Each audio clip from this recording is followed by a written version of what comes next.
Hello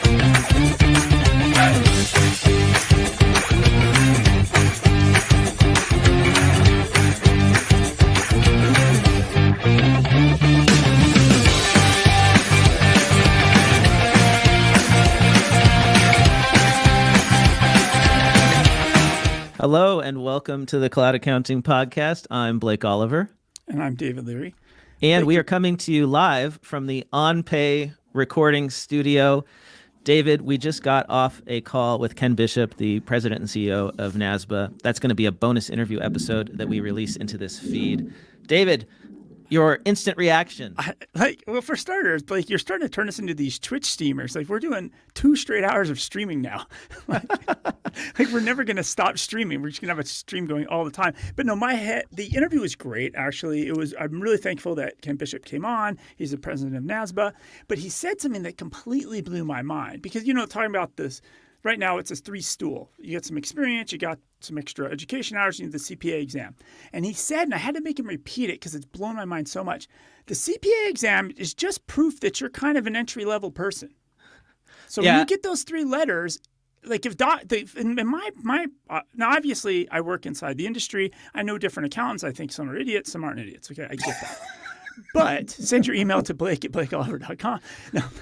So, but if I think about consumers, right, they see those 3 letters, they assume you know what the hell you're doing. If I go to a doctor's office and they have DR in front of their name and the certificate's on the wall, I assume they're competent. Yeah. So I just cannot believe that's the take, because the market does not think that. So as the brand, that is not true. But obviously, when the president of NASBA says we give a test to certify you as a CPA, and it basically just means you're good for year 1. Yeah. Sorry, I'll stop now. Stop. No, I'm not going to sleep for days because of this. Yeah, that was it. That was really interesting. And I should say for our listeners, welcome Paul Barnhurst to the program. Paul, sorry. No, that's all right. Paul Barnhurst is the FP&A Guy, hosts the podcast FP&A Today. So great to have you with us. Welcome. CPA, not CPA. Thank you for having me. I'm not a CPA, so I'm enjoying this conversation. All right, you've got your popcorn out. You are eating it as this goes on. Well, we'll get back to. I still want to hear your thoughts on the profession and the CPA thing, the CPA, non-CPA, as an FP&A person, right? Yeah. I would love to hear that. But David, let's get back to this for a moment. I came away from that conversation thinking, wow, we have really screwed up as a profession by replacing the education requirement with replacing the experience requirement with an education requirement. I mean, we have 1 year of experience required to be a CPA, but 5 years of education. And to me, it should be 2 years of experience, 3 years of experience, right? That's way more valuable. And I think there's a big difference between somebody who's worked in a firm for a year and somebody who's been there for 3 years. And we can totally bring down the cost of getting the CPA by reducing the education requirement, opening it up to people who are non-accounting students if they can pass the CPA exam, and just make them work for 3 years in a firm, something like that, right? And it solves the talent crisis because now firms have people who are going to come in and work. I don't know. That seems simple. Well, it would make it, I'm sorry, I can't even put together a thought. Really, it's the working, right? And if that's the case, maybe the exam should not be given until you've worked for 3 years. Maybe. I don't, to prove that I don't know, it feels like, are they prematurely giving out those letters? That's what's going through my brain right now. Well, we'll put that interview with Ken Bishop, president of NASBA, in the feed as a bonus episode following this one. But let's talk about something else, right? We've been talking about CPA stuff for an hour. Let's talk with Paul Barnhurst, FP&A Guy. Paul, will you give us a little bit of your background in financial planning and analysis? Tell us, what is it? What do you do?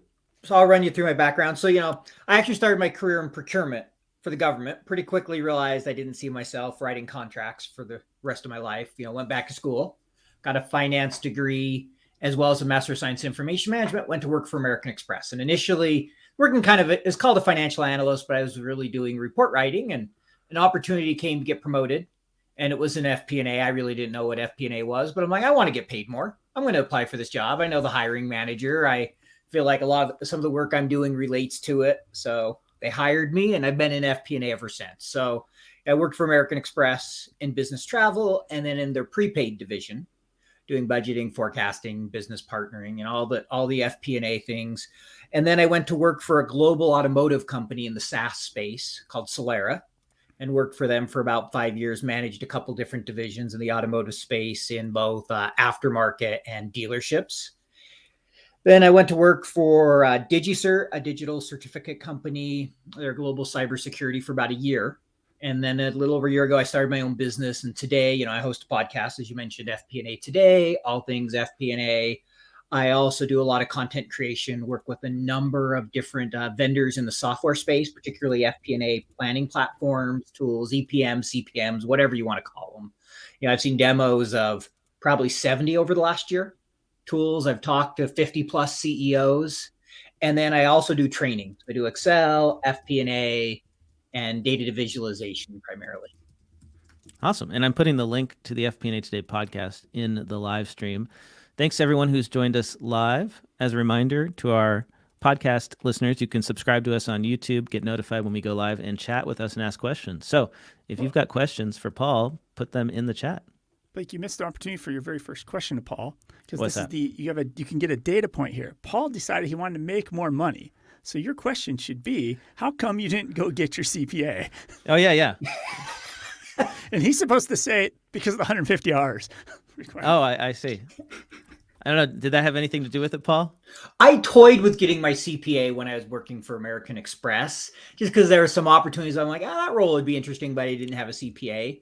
But for me, it came to that point. I was already in my 30s. I'd already done an MBA. I'd already done a Master of Science in Information Management. I'm like, do I really want to go spend all the time to, study and prepare when it's not needed for most of the roles I have, right? Yeah. So for me, if I started my career over, I might have gone the CPA route, because I can see some benefit doing the couple years of audit, all those type of things. I am like both of you. I don't really quite understand the 150 hour rule. I've heard you guys talk about it. I've known about that for a long time, and I don't know.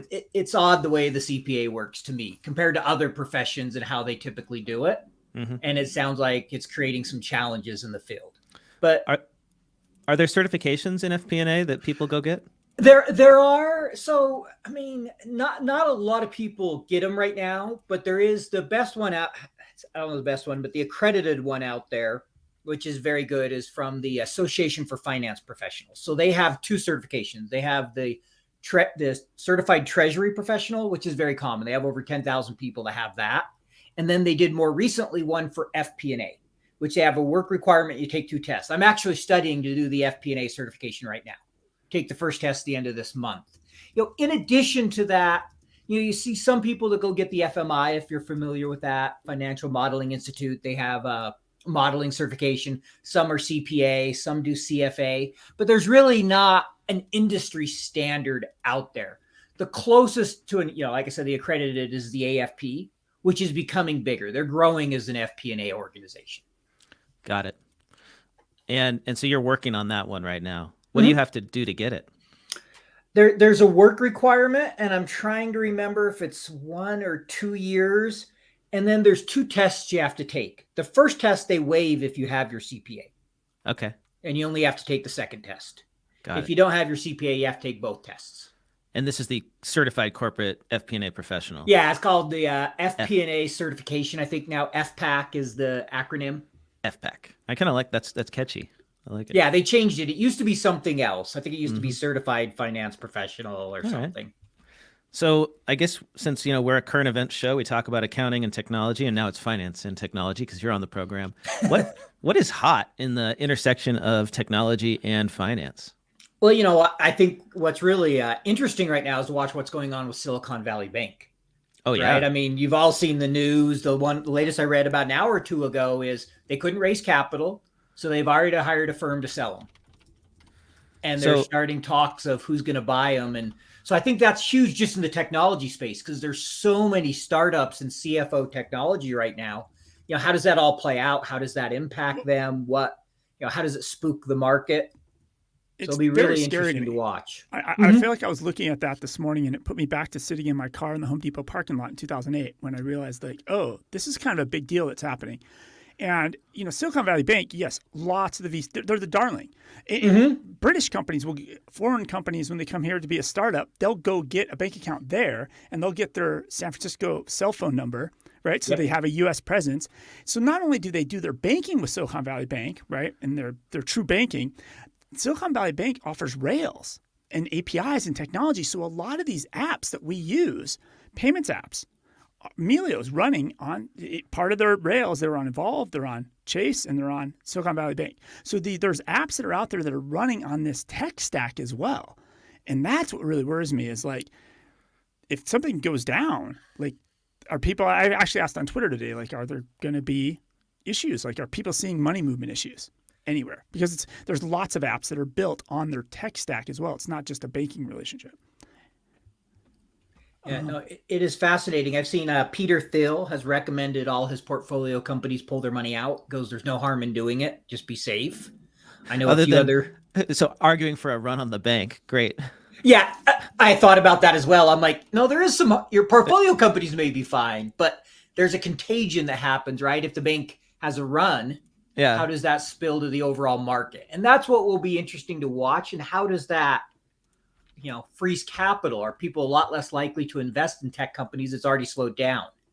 So is there even a bigger concern around runway? So I think, what will be interesting is to watch this unfold, see how quickly they can find a buyer, right? Because I'm sure markets want this to be resolved as quick as possible. Yep. Blake, I put a link in the chat for you to bring up, and maybe Paul can help us digest this a little bit.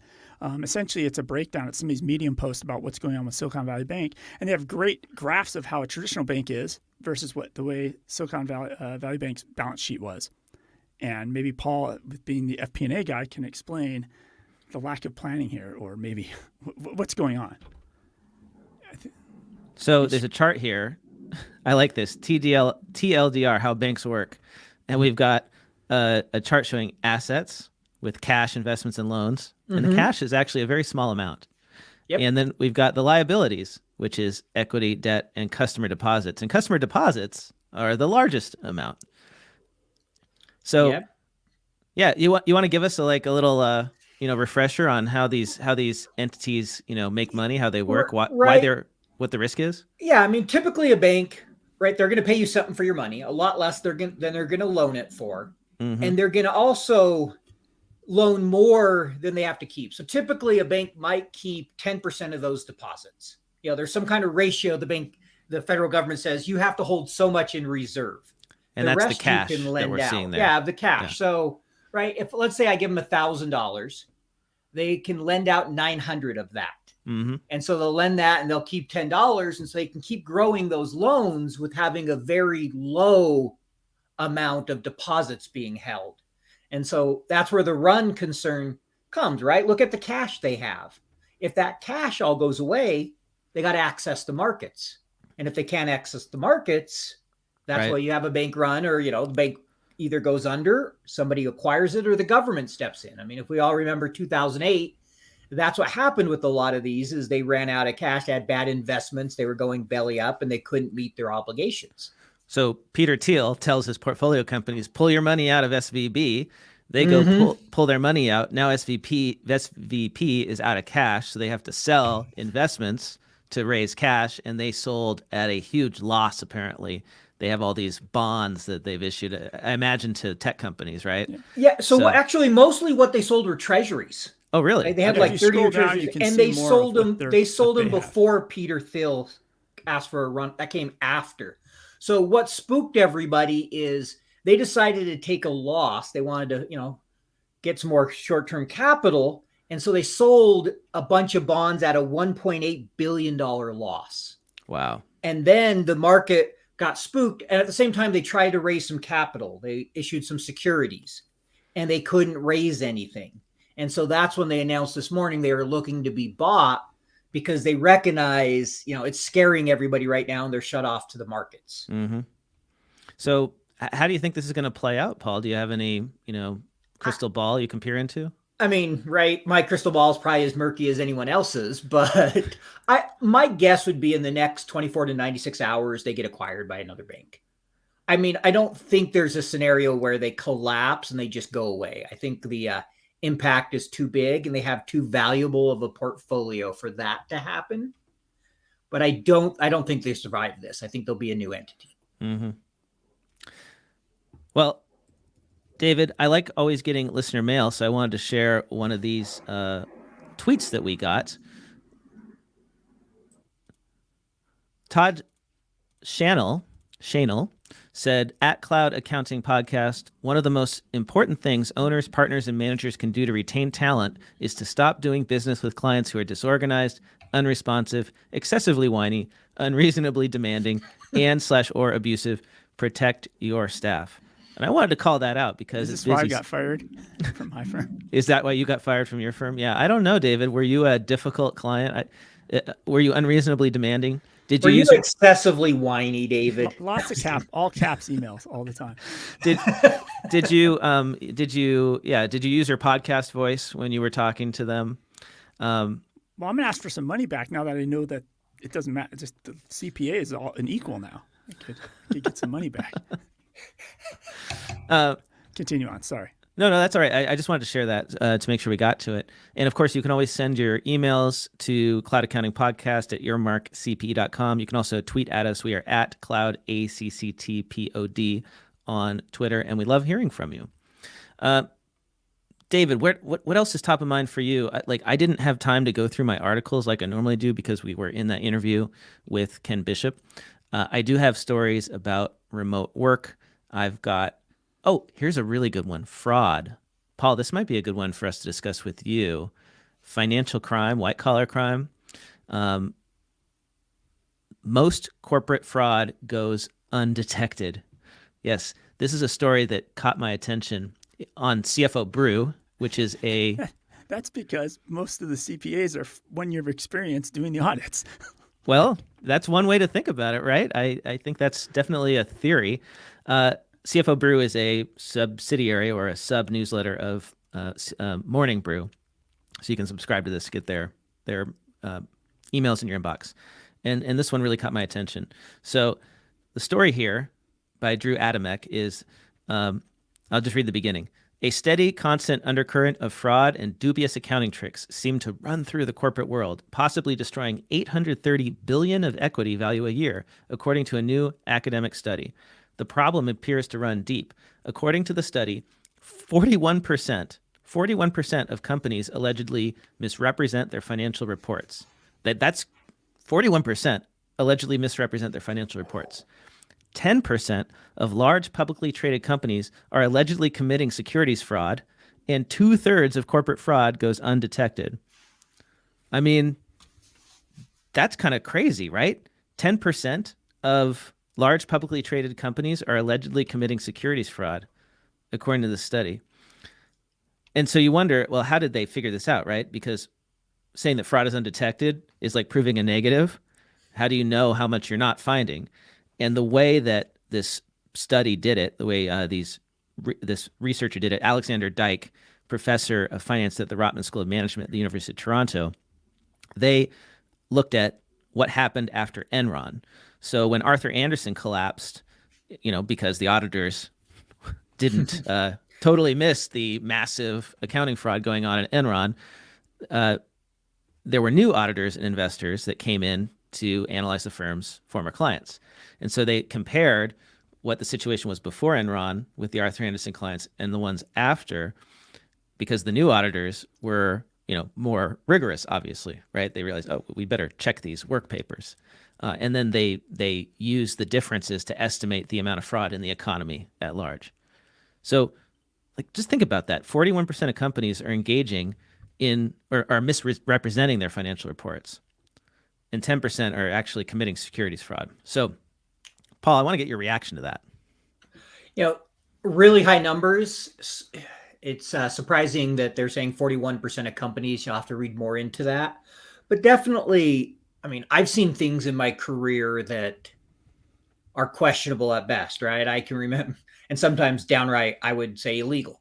I remember having a leader of one of the businesses I worked at saying you have to pick and choose what payments you recognize so you could hit budget and hold things over for the next year. And I'm like, no, that's not quite how accounting works, Yeah. Or yeah, so I've seen things like that. I've had contracts hidden from me so they could recognize the money the next year. Didn't find out till the next year because they only wanted to recognize a portion of it so they could hit budget. So I think there's a lot of playing that goes on because, right, you're incentivized to hit the budget, not to follow the accounting rules. Yeah. You're incentivized to hit the quarter numbers. And if a lot of people, they think they can get away with it, unfortunately will do it. And I've had to raise more than one issue over my career. I've been asked to do journal entries one time that I wasn't comfortable with. And I said, no, I won't do them. If someone else wants to process them and put their name on them and, controllership wants to sign off on it, that's fine. But I'm not, I refuse to put my name on those journal entries. Unfortunately, not everybody is as ethical as that, and they're willing to do it or overlook it. I think the thing about that 41% number that kind of goes to accounting is, well, so these companies are misrepresenting their financial reports. Like the auditors are missing it, is what that's saying, right? That like you said, David, these auditors with no experience sometimes, right? 80% of the work in audit is done by people with like less than 2 years of experience. And that was from Chris from Audit Club gave us that stat, which makes sense, right? Because, most auditors are right out of school. They don't know what they're doing. How are they going to find any of this stuff? And so you wonder. Sorry, go ahead, David. Oh, so that article, because this just ties back to breaking news. So that article said, how many corporations are playing securities fraud? 10% of large publicly traded companies. Publicly, and 41% overall. Okay, so Silicon Valley Bank CEO. Okay. This is important. The 41% number is not that they're not committing fraud, but their financial reports are misstated or they're sure, yeah, which is different. Yeah, there's right. There's misrepresentation. All right. So then this is going to tie back to this article. So 4 weeks, within the last 2 weeks, the CEO of Silicon Valley Bank sold $3.57 million worth of stock, and as of a half hour ago, when we were recording, state regulators officially closed Silicon Valley Bank. Oh, wow. It's they shut them officially down. failed. First FDIC insured bank to fail this year. Oh, wow. They shut them down. They are out of California, and I know the state regulators there are a lot stricter. But this is FDIC. This is pretty is good. FDIC that, wow.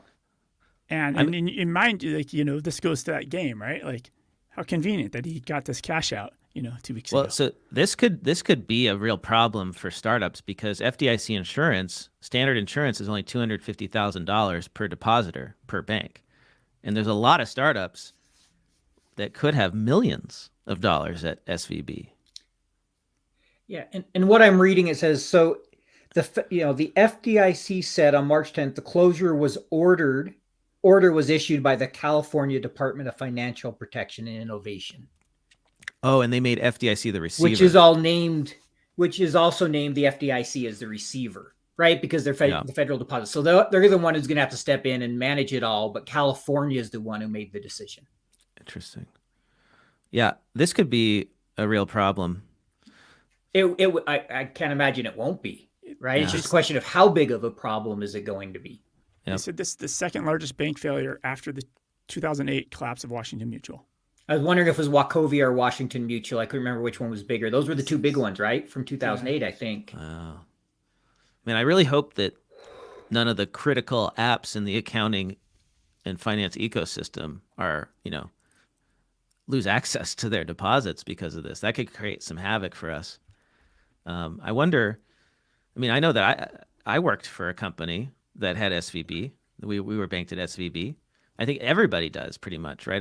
It's like all the Silicon Valley startups, all the I think they said 43% of startups have a relationship with Silicon Valley Bank. Now, if you go to tech, it's probably like 90%, right? Yeah, 80, right. It's much higher. Yeah.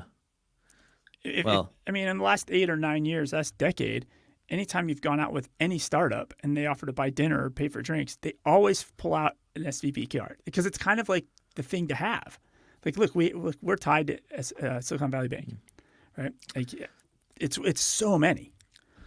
So going back in our ADHD manner to the discussion of fraud, Trinity says the young auditors might find it, but they might be gaslighted into believing that they can't possibly, that can't possibly be what that means because they're not confident in their own abilities yet, right? And this goes. I have a story to that if I can, real quick. Oh, yes, absolutely. So I worked with somebody I I know somebody that had mentioned one time, company that had been public. Some people are like, how is the company ever public? Because of some of the, controls and things they had. He goes, the company was real careful what they showed to the auditors.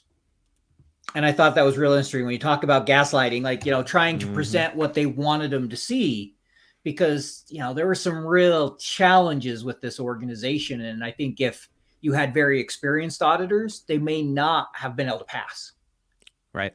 And so I definitely think that happens. The gaslighting, I don't know if, gaslighting is the right word, but there's a certain amount of trying to be very careful in what you see and how you present it and whatever you want to call it, to allow you to, look better than you may really be when you truly pull back all the covers. Oh yeah. Well, so this is not the same, but I was part of the team responding to an IRS audit, and the CPA leading that engagement said, do not give them anything they do not ask for. Mm-hmm. Do not volunteer anything. Do not say anything. Only exactly what they ask for and no more. Yeah. Right. And if you do that to a young auditor, like, they don't know what to ask. They don't know what's missing. Yeah. Right. Exactly. Yeah. Well, staying on fraud, I'm just going to go through my list of fraud stories here. This is a fun one. I saw this on NPR. There's no whiskey in bottles of Fireball cinnamon, so customers are suing for fraud. Now, if you thought that Fireball actually contained whiskey, I question your cognitive abilities. But to be fair, they did advertise it as such. Here's the story. Consumers are suing Sazerac Company, Inc., the makers of Fireball whiskey, for fraud and misrepresentation, as the mini bottles of the alcoholic beverage don't actually contain whiskey. The smaller bottles, named Fireball Cinnamon, are made from a blend of malt beverage and wine. Oh, that's gross. While the whiskey-based products are called Fireball Cinnamon Whiskey, according to the company website. These are 99-cent bottles sold in 170,000 stores, including gas stations and grocery stores, and it prompted some customers to wonder what products they presumed to contain liquor were doing there. So, combination of, I guess, is it fraud or is it false advertising? It's more false, because they basically they had to brew a different product to sell in those stores. And that's basically what they did. I think it's more on the line of false advertising. I mean, they're still providing a product.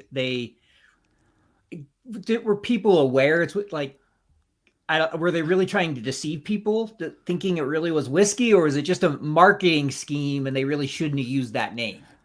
So I guess the takeaway here is that often fraud is used out of the technical meaning of it, right? The meaning that we understand. Anything that is deceitful can be called fraud. In the public eye, but it is not often, and that's how it got into my feed. David, I have a story, and I got Paul. It's a little bit of an app news story, but I'm going to shift straight into app news. But I think with Paul here, I wanted the opportunity to ask it. I'm going to put this in the chat here. Okay. So Ramp is a company. They basically, it's like expense tracking, right? Yep. Expense like cards, Row, right? Divvy, other companies like that. Right? Yep. Well, they just raised $5 million to build a user and revenue forecasting platform. And so one thing I've always, and you've spoken, Paul, to 60, 70 apps. When I was vetting apps for the QuickBooks App Store, I know I spoke to 50 quote unquote dashboard or FP&A style type of apps. And the part I never could get my head around is the revenue part, because unless they're a subscription business, which the vast majority, let's just say businesses on QuickBooks or Xero are not, like, you don't know what invoice is. If you can't see the invoices coming, how can you project the revenue as an app or as an FP&A person? Like, can you kind of speak to, like, what are they going to build with this $5 million? Like, yeah. if you could speculate.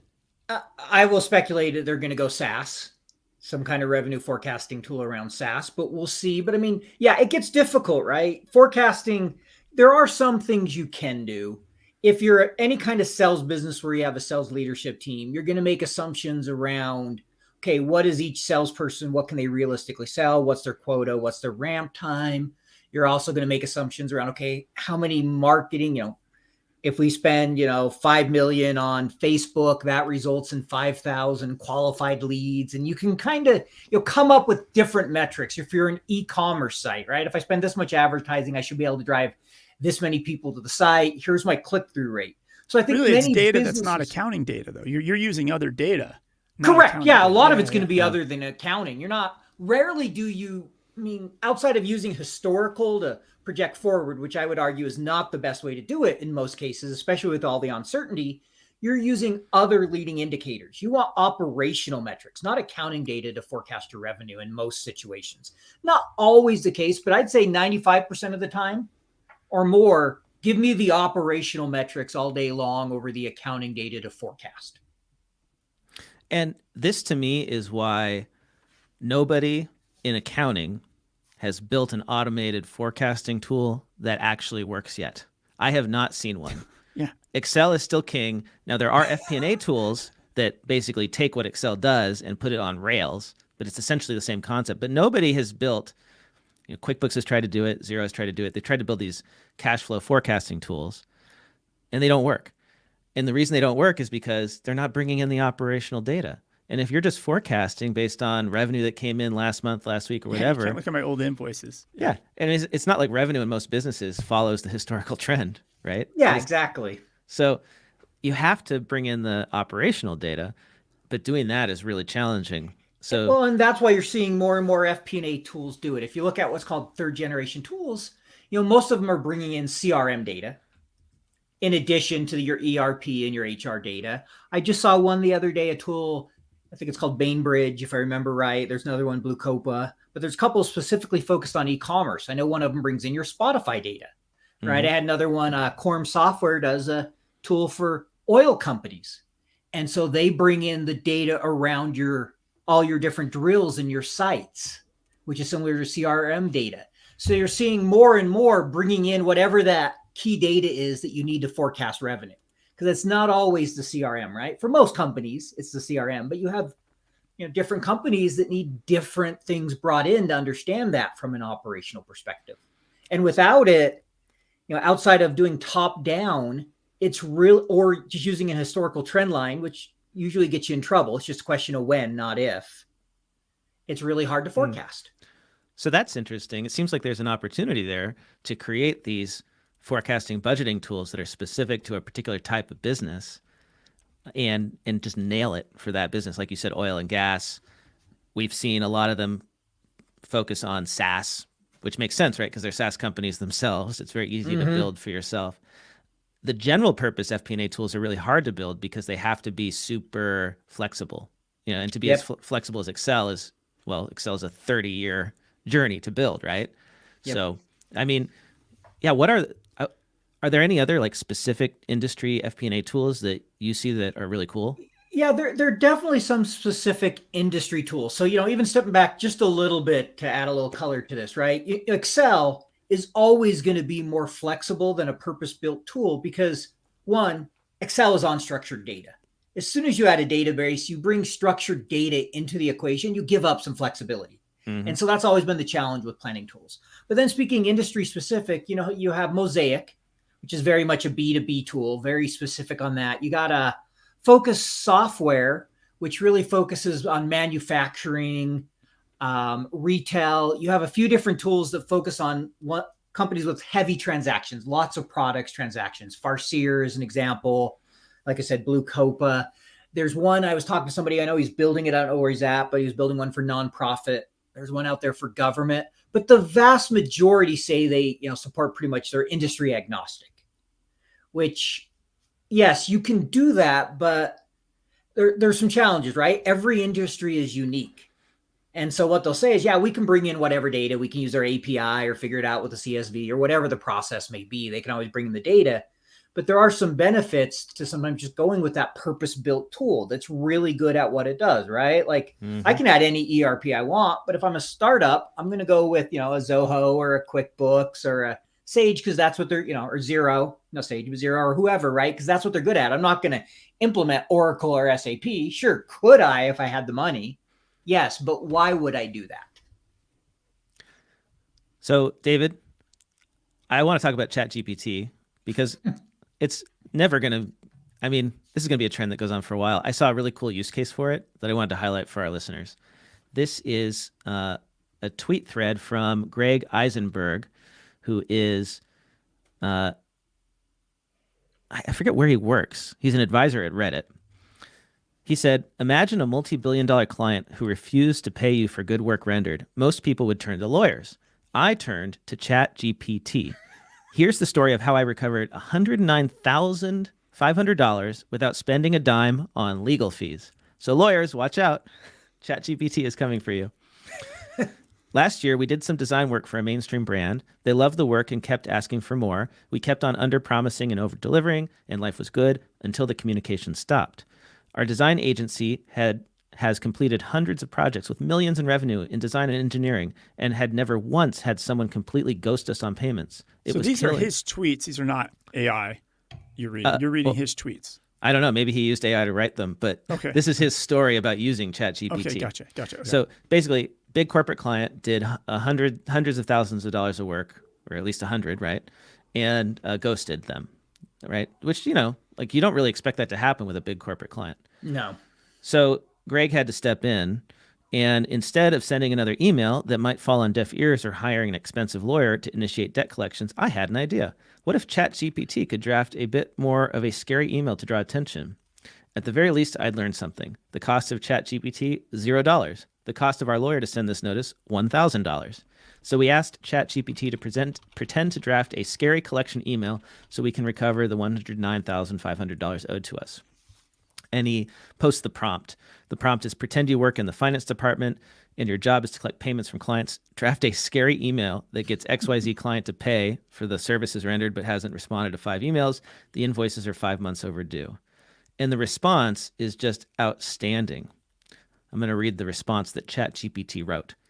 Dear client, we regret to inform you that despite several attempts to contact you regarding your overdue account, we have not received any response from you. Your account is now 5 months past due, and your outstanding balance is blah, blah, blah for the services rendered. As a responsible company, we have always given our clients the benefit of the doubt and provided ample opportunities to make payments. However, your lack of response and failure to settle the outstanding balance has forced us to take serious action. We remind you that failure to pay the amount owed may result in severe consequences, including legal action and damage to your credit rating. We urge you to act immediately to avoid any such consequences and pay the amount owed within the next 3 business days. If we do not receive payment or satisfactory response from you within this time, we will have no choice but to escalate the matter further, and all costs incurred will be added to your account balance. We understand that you may be going through difficult times, but we have a responsibility to our shareholders and employees to ensure the timely payment of all outstanding balances. We hope that you understand our position and take immediate steps to settle the overdue amount. Thank you for your attention to this matter, and we look forward to receiving payment as soon as possible. Sincerely, Sender. Is that just not incredible? I think we've shown this now. It's really good at creating letters. Yeah. Mm-hmm. It is. It's very, very good at that. We've shown that for firing your clients. You proved that concept. Onboarding letters. It's very, very good at those types of things to the point where you almost shouldn't do it yourself anymore. It's worth even. What are you paying for the subscription now to ChatGPT, the professional one, Blake? Well, I've still been able to use ChatGPT for free, but I also subscribe to Jasper, which layers more tools on top of OpenAI tech. It's all cheaper than QuickBooks. So whatever you pay for QuickBooks, this is cheaper. Yeah. And just think about that: $0 versus $100 for a lawyer. $1,000 for a lawyer. $1,000, right? Yeah, you can do your threatening communication through ChatGPT. And the thing that's amazing is that it worked, right? He got paid. The CEO was scared and paid him. So how much of that routine communication is going to be automated by ChatGPT? I think 90% of it is going to be automated, and we're just going to check the output and send.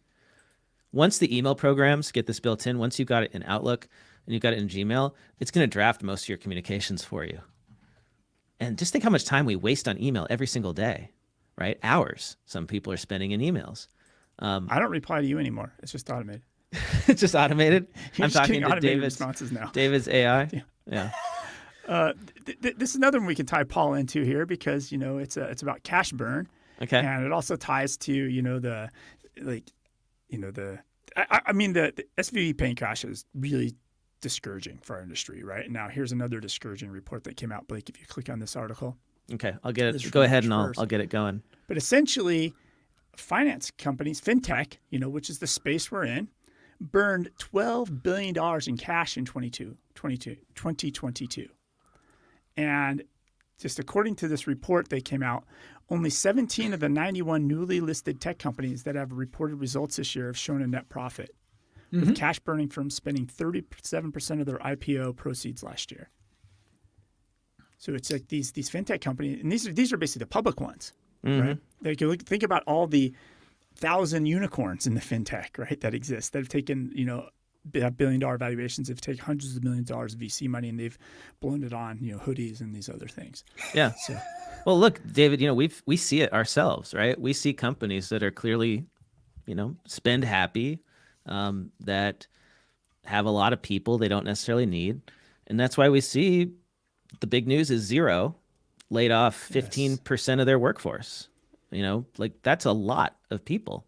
And I believe do you know if that's globally or was that just in the US? I think it might be. It looked like it was globally. And unfortunately, I've been trying to look at, Twitter or LinkedIn to see who we might know that's affected. But unfortunately, my hunch is it's going to be a lot in the US only because the market share has been so small, and which is really disappointing. And I just think things are getting very real. It was like the tech layoffs are starting to come into our space very deeply, and this is the perfect example of it with Xero getting hit by this. And I wish they had gone harder into the U.S. to begin with, right? Like this is going to go down in maybe not in the MBA textbooks, but definitely in the world of fintech as a huge mistake to make these big moves 10 years ago to come to the U.S. and challenge Intuit, but not to give the resources to the U.S. team they actually needed. And then it just gave Intuit 5-10 years to catch up. And look at what happened, right? QuickBooks Online dominates. And Intuit will be the story in business schools, right? The shift from desktop to cloud, Yeah, they got poked, right? They're the bear that got poked and woke up and said, oh, crap. And they moved. Huge. Like that doesn't happen a lot where like the entrenched player actually disrupts their own business. And to the point where they're ending support for their desktop point of sale. They're just giving that business to Shopify. I bet you the end of QuickBooks Desktop is not that long away. I bet you they're going to force everybody over. Because I would imagine so. We'll have a party for that. Yeah. So, but yeah, I mean, you don't want to see news like this.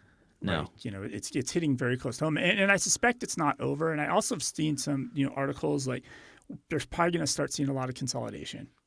These startups that are going to be money hit hard are going to be gobbled up by Intuit, and even Xero. I mean, them doing something like this puts them in a stronger cash position, right? Absolutely. You're going to see these companies get purchased over and over again. I even saw an article that was like saying you should short Bill.com because now that Intuit's going to build their own bill pay, and the contract ends the end of June 2023 or something like that, that maybe you should be the whole article making an argument to short Bill.com. Oh, wow. Like things are getting very tight and interesting out here right now. Well, it's good because it's creative destruction, right? When there was all this free money floating around, essentially, or cheap, not free, but super cheap money. Virtually free. Yeah. That, VCs could make investments that were not really thought out. And all these startup founders got money. And we saw companies pop up that are essentially vaporware spending $100 million on marketing on vaporware. And now they're going to go away. And the money is going to go to the companies that are, really building tools that solve problems. And speaking of tools that solve problems, Paul, you posted this link into the chat. The headline is a startup CFO used ChatGPT to build an FP&A tool. Here's how it went. What's the deal with this? Yeah, so I actually had this guy. His name's Glenn Hopper. He'll be on my podcast next Tuesday. I interviewed him a little over last week. I think it was Friday. And so what he did is he's an AI guy. He's written a book about kind of AI and modern finance. And he decided to see if he could build basically a tool using ChatGPT. So what he did is he came up with the 3 financial statements. He put them in a CSV file. Everything else he used ChatGPT. He said, write the script for me to load this to an SQL database. He used Google Colab, I think, so it was free. And it wrote the code. He loaded it. Then it asked him to write the scripts to create all the different ratios he needed to analyze the data. It wrote all the scripts and stored it. And what he finally ended up doing is he went all the way to build a bot that he could ask questions for different ratios. And he printed a 30-page report on it. And so it wrote all the Python script, and he just followed the different scripts and basically built a basic tool that he could use to analyze this set of data that it had created the database for, basically. Wow. It created all the instructions. So, I want to know, what's my current ratio? And you could drop a bunch of data into this tool and it'll tell you. Mm-hmm. Wow. And so I know people are using ChatGPT to get back, code. Is anybody using ChatGPT if I'm like, write me an Excel formula for X? Yes. And it gives you in context. Did we heard any stories? Oh, I've seen a ton of that. I've seen someone who's even built, Leela Garani has a video on YouTube where what she did is via the API. So it's chat 3. I think it's chat 3 versus GPT, which is their API. Mm-hmm. She incorporated the API directly in Excel so she could ask it questions and it would return the data in her Excel file directly. But yeah, you can have it write formulas for Excel. You can analyze it like I've tried, and I'm going to do some more of this as I stuck in some data and said, what's the best graph to use for this data set? You can only do up to 1,000 rows. So it's not going to do any large data sets. They've limited it for obvious reasons, how many people have on it. But it immediately turned back what I would have considered the number one answer for that data set of how it should have graphed it. And so you can do things like that. You can ask it, you can put in a P&L and ask it to analyze it, and it will give you trends because it's small enough.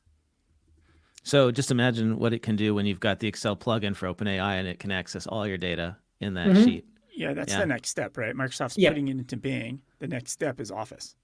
Yeah, they already have it in Teams. Yeah. They have an AI. They incorporated it into their AI note taker for Teams. It's a premium subscription. It's like $7 a month or something extra. What did Microsoft pay? $20 billion, $40 billion? What did they? I think they made they made a $10 billion investment. $10 billion. I don't know what that got them in terms of equity, but it's going to be a Microsoft Office, or what's it called now? Well, they did a second investment where they basically got they own the second investment gave them 80% of revenue till they're paid off from it, and they have an exclusive right to use it in any of their products. I think the exclusivity is what's the real value there. I agree. Yeah. The revenue it's the exclusivity 100%. Yeah. I mean, we've already seen Microsoft do some pretty cool things with PowerPoint. I've been using for the last few years the automated slide formatting in PowerPoint, where you open up the tool and a little sidebar opens and it says, you've typed in the headline and the bullet points, and then it creates this, layout for you. Yep. And that's AI. And it's great. It's so good. I use it in my presentations when I talk about technology, and I say, by the way, this entire slide deck was designed by Microsoft's AI. And they're just getting better and better and better at this. Yeah, exactly. No, I use it all the time. The designer, I use some of Excel's AI, right? You can have it analyze data sets today. Really? You can, yeah. If you put in a data set and you ask it to analyze it, will give you a bunch of things it found from it. Like on the right-hand side, like 20 or 30 different things to look at. That's so cool. And it can I've seen it, suggest charts. So I guess that would be basically the same thing. Yeah, right? suggesting charts or saying, hey, we noticed this is the highest. So it does does do some of that. Flash fill is really a simple form of kind of AI or machine learning. Fuzzy logic with Power Query. So I think there's 5 or 6 areas in Excel today that use some level of that type of stuff. And in Google Sheets, I've seen autocomplete start to show up in Google Sheets now, where I'll press equal to write a formula, and then it will just suggest one based on the data that's in the surrounding cells. And often, I'm not like a super great Excel Google Sheets user, so the formulas are super basic that I'm doing. It saves me time though, not having to write the sum function, right? Not having to do any of that stuff. It's just automatic. It reminds me of the autocomplete that you get in Gmail now. Mm-hmm. Yeah, you get it in Outlook as well. Eventually. Yep. And they learn from that, right? Whenever I use the formula, they learn that this was a good situation in which to use it. We got a question from one of our live stream viewers. Amir said, which GL do you think will be the first to execute well in embedding AI and LLM into their software? David, I'll let you take that one first. I mean, bank feeds are essentially that. Right? Mm-hmm. It's there already. Well, now, automatic I think coding the promise of it, we were at Creepers Connect 5 years ago, and they had this little thing called QB whatever. It was like this chat thing that come up, and they would show this conceptual video of driving in the car and and this AI would talk to you and tell you, oh, you need to order more flour because, you just got this order for the loaves of bread. That probably will happen faster now that there's this open API and these can be built, because I don't think Intuit was going to build that level on their own. But the concept, the march is there. And for all the companies that are spinning up versions of this on top of the open API, I don't necessarily know if it's like, when I say somebody might do it first, like we're talking 3 weeks ahead of somebody else. I think they're all going to have it in the next quarter. Every single GL is going to drop some integration of this built in. Yeah. They have to. They have to because the street demands it to some extent. I've already seen a few FP&A tools incorporate ChatGPT, and I know of others that are working on it just from conversations. So I'm sure, right? Everybody has a strategy. If you don't, you're going to get left behind. Yeah. And like you said, David, the bank feeds, the automatic coding of transactions into the correct accounts, like that is something that ChatGPT is just going to do so much better than what Intuit has built themselves. Well, especially if they allow, if Intuit can retrain some of ChatGPT based on Intuit's data set, yeah, because they're the ones with the billions and billions and billions of transactions, that gives them a competitive advantage. Oh, huge. Yeah. Nobody's going to be able to have their ChatGPT do that as well as Intuit because they have the data. I'm also thinking like expense reporting. That's a hugely time-consuming process. It's probably the thing that employees touch the most across, it's the accounting and finance function that impacts everybody. And you can automatically approve expense reports now with certain applications using rules. There's no reason why ChatGPT couldn't do a really good job of reviewing expense reports and approving them. Yeah, I mean, train it. Think of a company like Apple or something, right? Train it with all its expense reports for the last couple of years, and I imagine it would have a 99%, pretty quickly a 99+% accuracy. Yeah, I mean, it would probably do a really good job of figuring out which of those, steakhouses are actually strip clubs, right? Like, so I want to pivot us to one other good tech. Oh, sorry, David. Can I do one? Go ahead. We're gonna do our flip-flopping across, fraud, auditing, and then back to tech, if that's okay with you. Well, mine's IRS, so I can pivot off of this because you have the word government there. So, so we were talking earlier about how 41% of companies, it's estimated that 41% of companies are misleading with their financial statements, and 10% of large publicly traded companies are committing securities fraud right now that we don't know about. This is an article in Accounting Today. The headline is, Study Finds Selecting Auditors Randomly Leads to Financial Improvement.